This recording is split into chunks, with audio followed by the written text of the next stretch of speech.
How's it going, YouTube? Welcome back to another episode of Crafting Cars. Today we're finally going to finish up tearing apart the top end of the engine. We're going to flip her over and pull the whole rotating assembly out the bottom. Let's get right into it.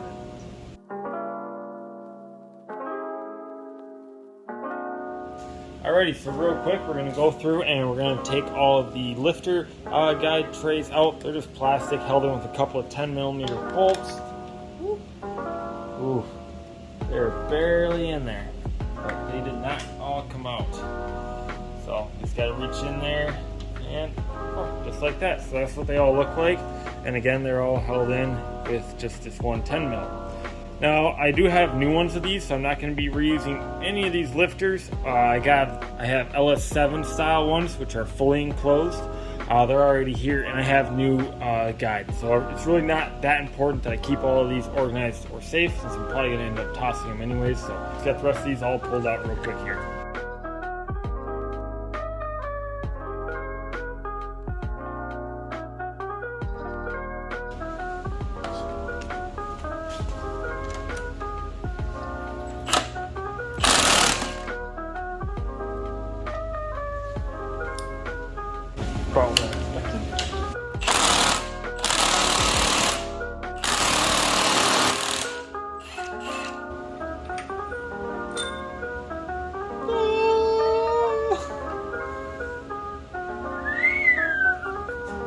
Alright, quick update. As you guys probably saw, I finally managed to get that crank bolt out. That was a doozer and a half. Now, I went through, made sure that all the sensors were off and stuff. I pulled the camshaft sensor here. I also pulled the crankshaft sensor, so that's all off. And with that, I think we are finally ready to flip her over. Alright, this is going to be an absolute mess.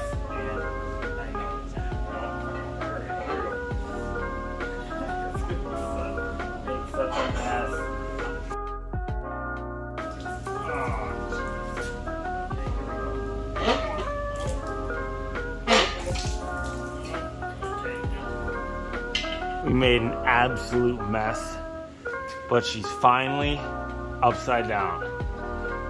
Let's pop that oil pan off.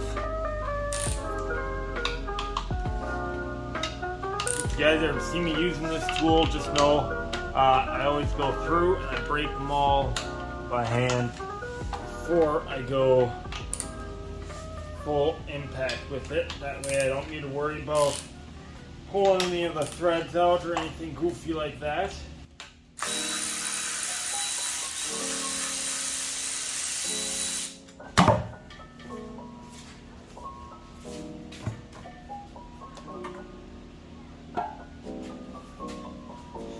Ta-da! Alright, so now that the oil pan is off, as you saw, it actually came off pretty easy. What I'm going to do now is I'm going to go ahead and pop the rear and the pickup off and the windage tray off.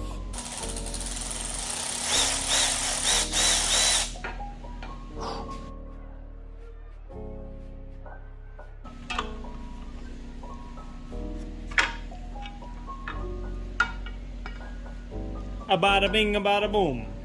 You know, I respect GM for giving it a shot at the whole metric thing.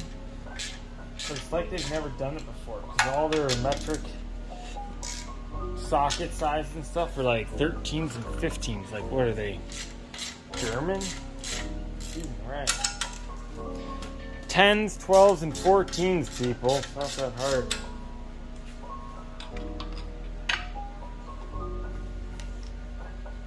Alright, there's the oil pickup. And there's the windage tray.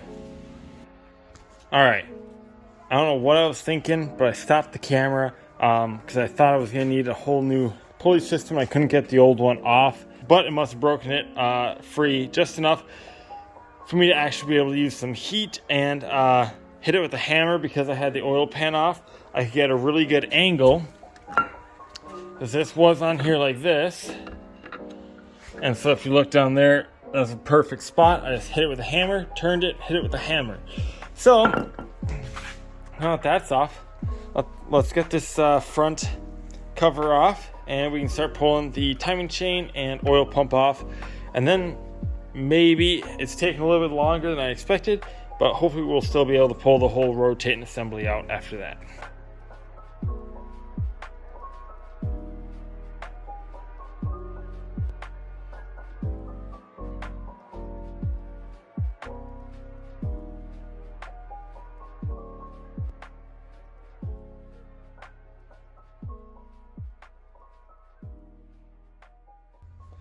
Okay, so we got a few different sizes here. We got some 10s on the side. Each main cap has one on either end.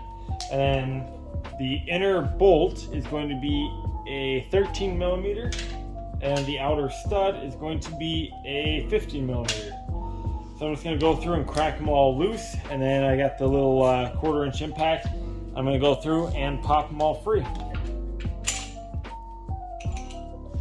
Okay.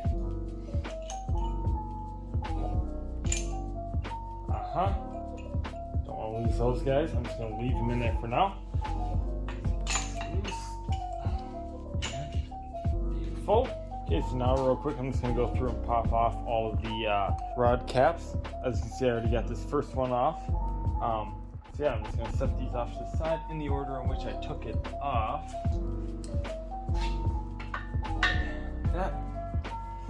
And I'm just going to break them all free first, and then go through with the impact and zip-zap them all off.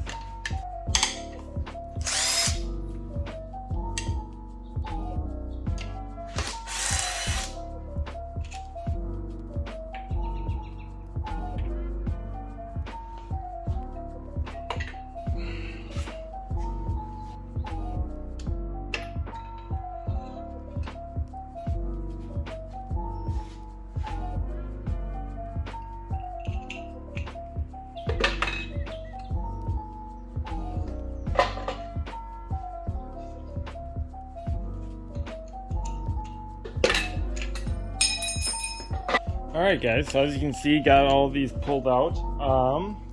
One thing that I want to show you that I thought was interesting was these are what they call fracture caps. So they actually break them. I don't know if you can see that, if it'll focus. There we go. That's actually a fracture. So they break the casting in order to ensure a proper fit. So it's super important that with each of these rod caps, you find the right one, because they only fit together one way, and that is it. So it's not standard or typical.